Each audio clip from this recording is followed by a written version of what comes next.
Likewise, you're not just learning from your fellow classmates. Obviously, you're learning from the faculty as well. And the faculty, 50% of which come from overseas. And again, based on the idea that our objective is to get you the job right off the bat, we want to make sure that our faculty are practitioners as well. Obviously, they'll need to hold PhDs because that's the standard. But we also want to make sure that instead of holding on to that old adage where it's publish or perish, where it's all about getting your books out or your papers out, it's more about actually practicing or perishing. So you're getting out and doing consulting work with USAID, with the United Nations, making sure that if they're interpreting, those skills are sharp, but also that they're establishing a professional network to help you establish your own professional network as you go on to look for jobs. All right, so location. We are based in California, in the Central Coast, about 2 hours south of San Francisco. So the town of Monterey itself is relatively small. It's about 30,000, and the peninsula, Monterey Peninsula on the coast, is about 100,000. So it does expand a bit. It does have quite an international community, not just the 800 students that we have on campus, but Monterey is also the home to the Defense Language Institute, which teaches about 115 different languages. So the faculty members and their families from that school also live in Monterey, so it's quite an interesting community there. We also have a few different schools nearby. Stanford's not too far up the road. There's Cal State University Monterey Bay, and there's also the Naval Postgraduate School. And with many of these schools, we have an exchange of resources and in some cases even classes. The Naval Postgraduate School, for students that are interested in security issues, whether that's terrorism or non-proliferation, can take classes from NPS. And that's a pretty widely used exchange there. For the folks that are interested in business, plenty of internships are available right up the road in San Jose and Silicon Valley, and also in San Francisco.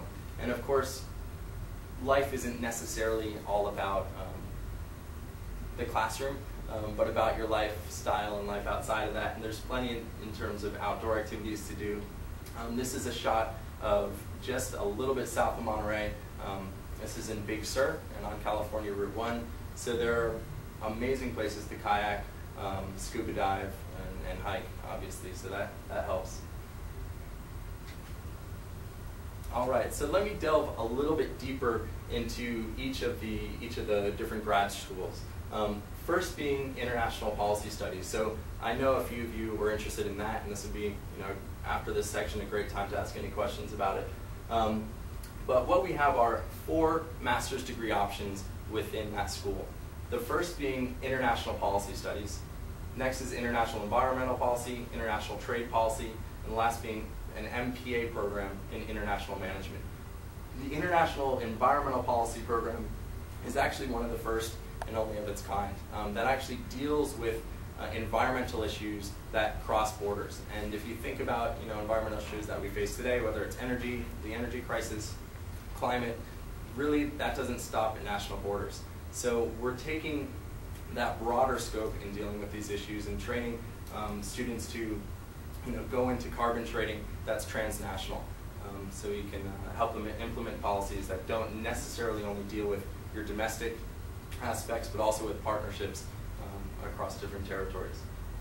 The International Trade Policy Program equips students with the skill set to work for Department of Commerce or the World Trade Organization to help implement trade programs that lead to international development, which is an overall theme within the International Policy Studies program.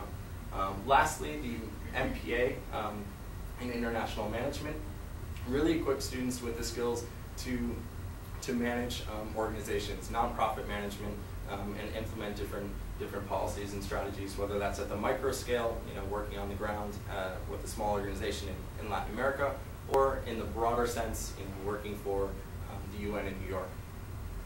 And I skipped over international policy studies for the reason that it's our broadest degree program, and within that program, you'll actually need to choose a specific specialization. We want to make sure that you graduate with a degree that has some teeth. You know, that you can go and say, I'm an expert in this field, and this is why you should give me a job. So the most recent specializations for international policy studies is international development, security, which is actually broken down into two different specializations, terrorism studies and non-proliferation studies, so non-proliferation of biological weapons, nuclear weapons, small arms, etc. Migration, human rights, negotiation, and conflict resolution. So those are the main areas of specializations that students have focused on in the past. And of course, the key is we want to make sure that this education isn't terribly siloed. So if you are interested in environmental policy, but also international development, and you'd like to create a customized specialization that deals in sustainable development, that's totally fine. And you can actually work with your advisors once you get on campus to focus on that particular area. Excellent. Any questions about that? Yeah. I was gonna, you kind of answered, but do people ever cross over between like the business school and the policy school? Like, is there any mixing of either courses or like integrating that into your specialization if someone were interested in business but also policy? Yeah. Does it get to be like just too broad? No, I mean, within a certain degree, we're careful about that, but we at the same time encourage it. And there's two different approaches basically there. Students can actually do a dual degree program between the business and policy school and get 2 masters in MBA and then a MA in international development within 3 years. Or the other option is to help customize your specialization by taking classes from the other degree program. And that happens pretty often. The most common are probably between the international environmental policy and international trade policy and the business school. So that's definitely a possibility. Yeah? This might sound like a weird question, but for the international environmental policy school, how sciencey is that? Not sciencey as in obviously it's the environment, but I mean as far as chemistry, physics, and stuff like that, do you need to have a background in that?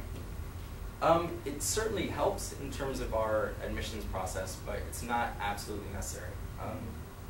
The important thing to realize is that we are very much a policy-oriented school. So we want to give you enough background in the hard sciences to make sure that you understand the field that you're making policies about. But we also understand that you're not necessarily going to be going out and doing field-based research and running assays or anything like that. So we want to make sure that we give you the foundation, but it's not going to be a lot of hard science. Most students that come into the program do tend to have an environmental background, either from their undergraduate experience or from professionally. They may have graduated as a history major, but went and worked for Conservation International for a couple of years. Because I'm a Russian studies major and an environmental systems and society minor, but it doesn't really involve any classes with physics and chemistry and biology. It's more classes about climate change and stuff like that. Right. No, I don't think you're outside of striking distance for this program. I can definitely put you in touch with some professors that are specialized in those areas that you mentioned. But we do give you a bit more of a foundation in terms of the hard sciences.